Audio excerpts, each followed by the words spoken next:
Dev Podcast, tech products that work. I think the risk, and this could be minimal, or it could be worthwhile looking into, is not necessarily going to show or feel like it has as much value as what you think it does. Okay, I'll give you an example. All right. I was at the traffic lights intersection this morning, and someone handed me a little flyer for some event that's happening this weekend. And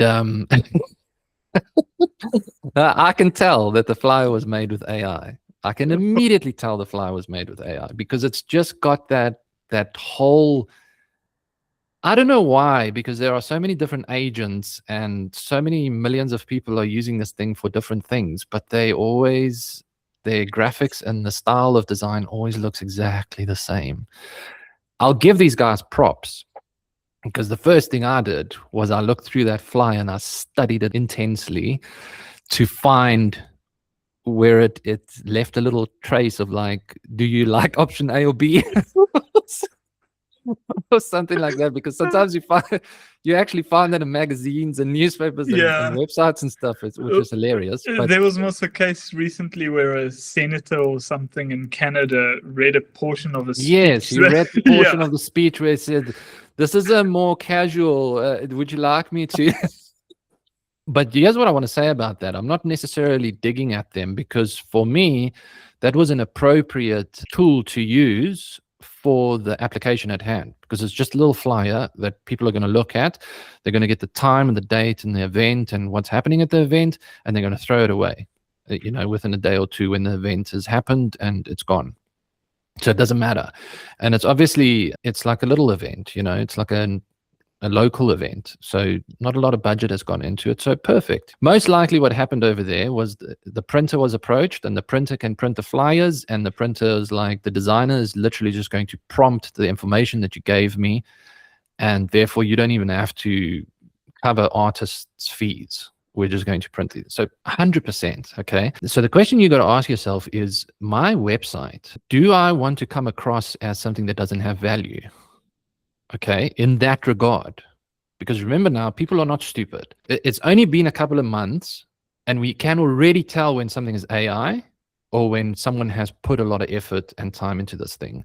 And as such, we attach the value of this thing that we're looking at or interacting with. So you got to ask yourself now, am I like a car wash down the street, and people don't actually really care about that because they're going to, I don't know, I've got a QR code on my business card and I want people to scan that and go to a little mobile friendly website, and these are my operating times and my address, location of my business.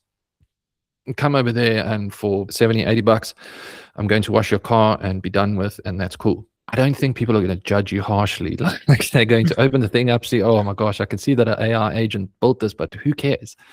This is information that I just quickly need, and now I'm going to go get my car washed. As opposed to a service that's trying to hook people. Let's say you sell machinery or something to mines, and these machines are like 400,000-500,000 rand a pop. Do you think people are going to feel comfortable doing business with you if they can immediately tell that an AI agent made this thing? I don't know. You tell me in the comments whether you agree or disagree. We touched now a little bit on like the flyer design thing, right? Which is a bit of a pet peeve of mine. Now, again, I'm not like a fabulous graphic designer or anything. I dabbled in it when I was younger, but I don't necessarily have the eye for it. But what I can do, like you said, is I can certainly tell when a flyer was made by AI. And even to the extent where if people go out of their way to try and make it look like it wasn't designed by AI, I can still kind of tell, Part of the reason why is because I'm guilty of doing this. I do the same thing myself. I also design a flyer with AI and then try and pull the AI out of its rhythm, out of its chasm that it's dug itself into, and get it to do something new and unique just so it doesn't look samey. Now, a lot of people don't have the intuition maybe to do that. That brings up so many good points. You bring up so many good points. Yeah. So I think what's happening is AI is democratizing output but it's not necessarily democratizing human intent. It's not. We're never going to be able to democratize the human element of this stuff. Yeah. So I want to say, because you say intent, but I also want to say taste, style. Yeah. Like, I don't know. The good graphic designers always dress well as well, right? Like, they just know. They know style.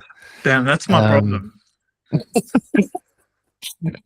I'm sort of in between. Like, I'm like left and right brain, so I can be excused.